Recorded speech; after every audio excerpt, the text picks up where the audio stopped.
نصرتالله سعیدوف برادرزاده سید عبدالله نوری اساسگذار حزب فعلا در تاجیکستان ممنوع نهضت اسلامی نیمه دوم روز 24 ینور برای ریاست کارهای داخلی ولایت ختلان دعوت شده بعد بازپرسی بازداشت شده است. مقامات این خبر را تا حال شرح ندادند، ولی از خانواده نوری روز 26 ینور به پایگاه خبری بامداد گفتند که نصرتالله سعیدوف تا حال به خانه‌اش برنگشته است. سبب بازداشت تا حال معلوم نیست. نیمه دوم روز 24 ینور 5 نفر از خویش و تبار ما را از نویه وخش برای ریاست کارهای داخلی ولایت دعوت کردند. دیگران را بعد بازپرسی جواب دادند، ولی نصرتالله را بازداشت کردند. کسی سبب بازداشت او را شرح نمی‌دهد.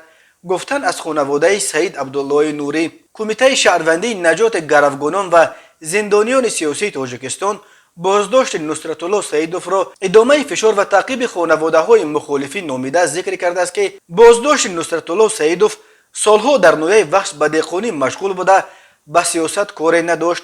این سازمان همچنین گفته است بازداشت برادرزاده نوری در حال صورت گرفت که فرزند اساسگذار حزب نهضت اسلامی تاجیکستان محمد جان نوری 2 هفته قبل به وظیفه معاون رئیس کمیته شهروندی نجات گروگانها و زندانیان سیاسی تعیین شد. نصرتالله سعیدوف پسر عطا سعیدوف برادر خرده سید عبدالله نوری در دهه نورآباد جماعت تاجیک‌آباد نویه وخش به سر میبرد و یک خواجگی دهقانی به نام استقلال 2001 دارد.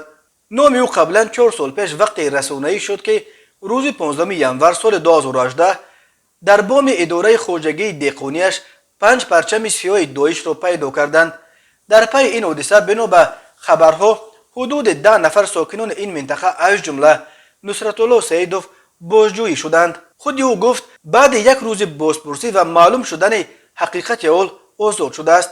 کمیته امنیت ملی بعدا خبر داد که تحقیق این قضیه معلوم کرد که در آن از یگان سازمان تروریستی یا افراطی مشاهده نمی شود، بلکه 2 برادر قربانعلی و طاهر پرتایفا که با وجود رشته خویش و تباریشان با نصرتالله سعیدوف خصومت شخصی داشتند، خواستند با این راه او را پچ‌دعوا کنند. سید عبدالله نوری سالهای زیاد در سفخوز ترکمنستان نویه وخش زندگی کرده است و اکثر خویش و تبارش تا حال در همینجا به سر میبرند.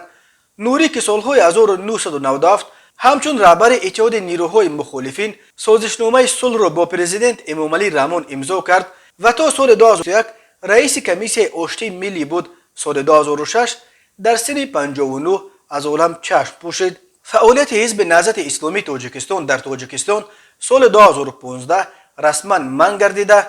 این حزب بر روی خط سازمان‌های افراطی و تروریستی شامل کرده شده است.